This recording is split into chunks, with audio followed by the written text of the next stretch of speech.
लाडली लाल की जय। श्री सद्गुरुदेव भगवान की जय। स्वामी रामसुखदास जी महाराज द्वारा लिखी गई पुस्तक शरणागति में अब आगे। एक बार एक प्रज्ञाचक्षु नेत्रहीन संत हाथ में लाठी पकड़े आगरा के लिए यमुना के किनारे किनारे चले जा रहे थे। नदी में बाढ़ आई हुई थी। उससे एक जगह यमुना का किनारा पानी में गिर पड़ा तो बाबा जी भी पानी में गिर पड़े। हाथ से लाठी छूट गई थी। दिखता तो था ही नहीं, अब तरें तो किधर तरें। भगवान की शरणागति की बात याद आते ही प्रयास रहित होकर शरीर को ढीला छोड़ दिया तो उनको ऐसा लगा कि किसी ने हाथ पकड़कर किनारे पर डाल दिया। वहां दूसरी कोई लाठी हाथ में आ गई और उसके सहारे वे चल पड़े। तात्पर्य यह है कि जो भगवान की शरण होकर भगवान पर निर्भर रहता है उसको अपने लिए करना कुछ नहीं रहता। भगवान के विधान से जो हो जाए उसी में वह प्रसन्न रहता है। बहुत सी भेड़ बकरियां जंगल में चरने गईं। उनमें से एक बकरी चरते चरते एक लता में उलझ गई। उसको उस लता में से निकलने में बहुत देर लगी। तब तक अन्य सब भेड़ बकरियां अपने घर पहुंच गईं। अंधेरा भी हो रहा था। वह बकरी घूमते घूमते एक सरोवर के किनारे पहुंची। वहां किनारे की गीली जमीन पर सिंह का एक चरण चिन्ह मढ़ा हुआ था। वह उस चरण चिन्ह के शरण होकर उसके पास बैठ गई। रात में जंगली सियार, भेड़िया, बाघ आदि प्राणी बकरी को खाने के लिए पास में जाते हैं तो वह बकरी बता देती है कि पहले देख लेना कि मैं किसकी शरण में हूँ, तब मुझे खाना। वह चिन्ह को देखकर कहते हैं, अरे यह तो सिंह के चरण चिन्ह के शरण है, जल्दी भागो यहाँ से, सिंह आ जाएगा तो हमको मार डालेगा। इस प्रकार सभी प्राणी भयभीत होकर भाग जाते हैं। अंत में जिसका चरण चिन्ह था वह सिंह स्वयं आया और बकरी ने बोला, तू जंगल में अकेली, और बकरी से बोला कि तू जंगल में अकेली कैसे बैठी है। तो बकरी ने कहा, यह चरण चिन्ह देख लेना फिर बात करना। जिसका ये चरण चिन्ह है उसी के मैं शरण में हुई बैठी हूँ। सिंह ने देखा, ओह ये तो मेरा ही चरण चिन्ह है, यह बकरी तो मेरे ही शरण हुई है। सिंह ने बकरी को आश्वासन दिया कि अब तुम डरो मत और निर्भय होकर रहो। रात में जब जल पीने के लिए हाथी आया तो सिंह ने हाथी से कहा, तू इस बकरी को अपनी पीठ पर चढ़ा ले, इसको जंगल में चरा कर लाया कर और हरदम अपनी पीठ पर ही रखा कर, नहीं तो तू जानता नहीं कि मैं कौन हूँ, मार डालूंगा। सिंह की बात सुनकर हाथी थरथर कांपने लगा। उसने अपनी सूंड से झट बकरी को पीठ पर चढ़ा लिया।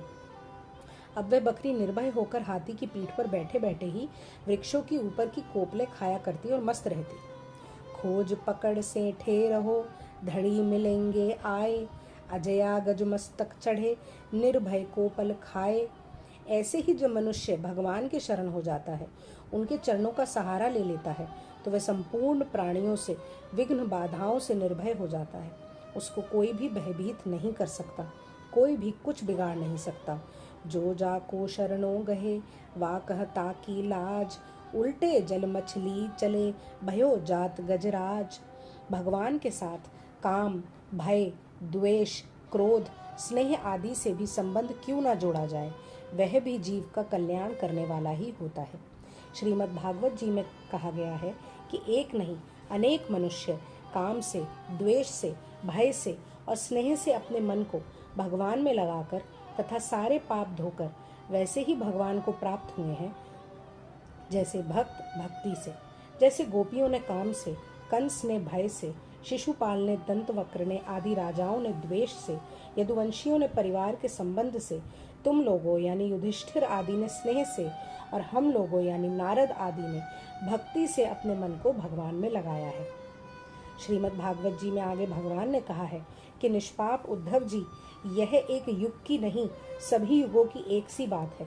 सत्संग अर्थात मेरे संबंध द्वारा ही दैत्य, राक्षस, पशु, पक्षी, गंधर्व, अप्सरा, नाग, सिद्ध, चारण, गुह्यक और विद्याधरों को मेरी प्राप्ति हुई है।